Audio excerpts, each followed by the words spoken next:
بسم الله الرحمن الرحيم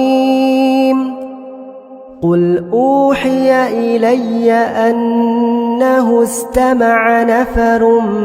من الجن فقالوا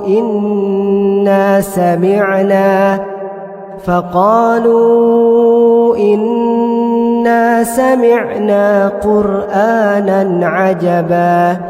يهدي إلى الرشد فآمنا به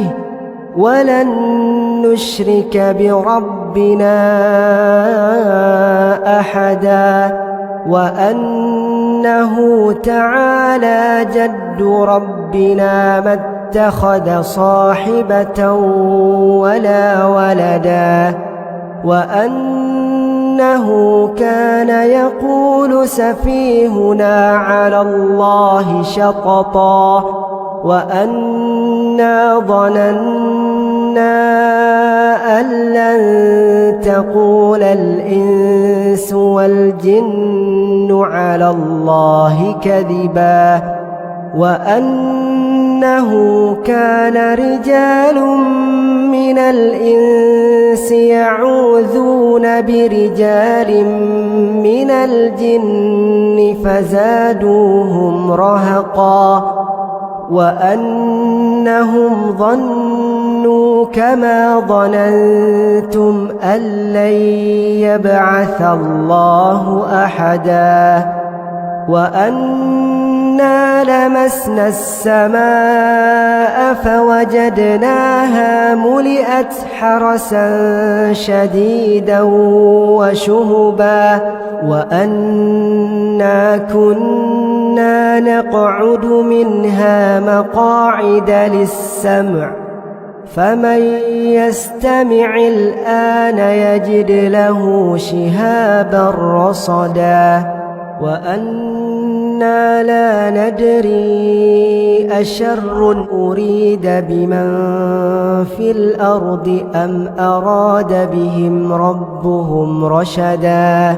وأنا منا الصالحون ومنا دون ذلك كنا طرائق قددا وأنا ظننا أن لن نعجز الله في الأرض ولن نعجزه هربا وأنا لما سمعنا الهدى آمنا به فمن يؤمن بربه فلا يخاف بخسا ولا رهقا وأنا منا المسلمون ومنا القاسطون فمن أسلم فأولئك تحروا رشدا وأما القاسطون فكانوا لجهنم حطبا وأن لو استقاموا على الطريقة لأسقيناهم ماء غدقا لنفتنهم فيه ومن يعرض عن ذكر ربه يسلكه عذابا صعدا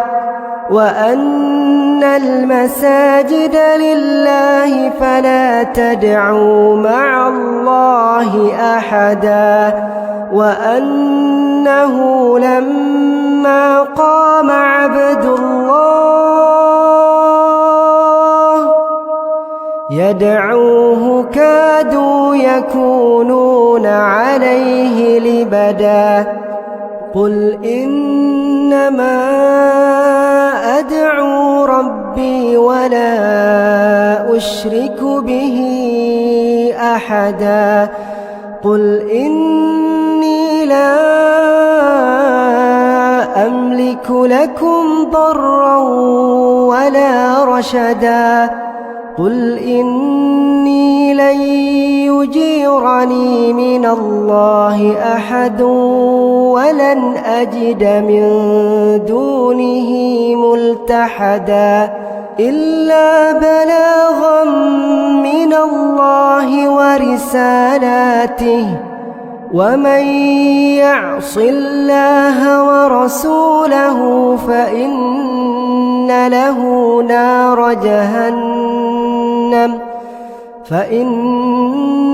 له نار جهنم خالدين فيها أبدا حتى إذا رأوا ما يوعدون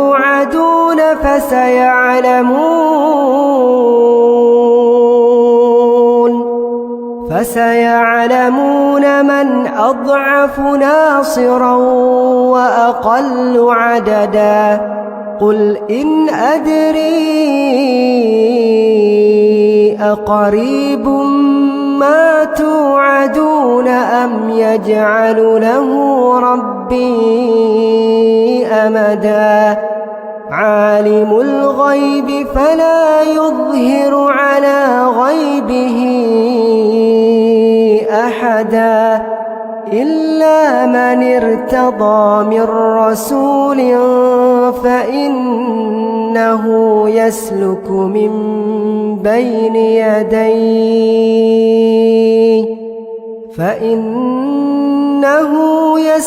من بين يديه ومن خلفه رصدا ليعلم أن قد أبلغوا رسالات ربهم وأحاط بما لديهم وأحصى كل شيء عددا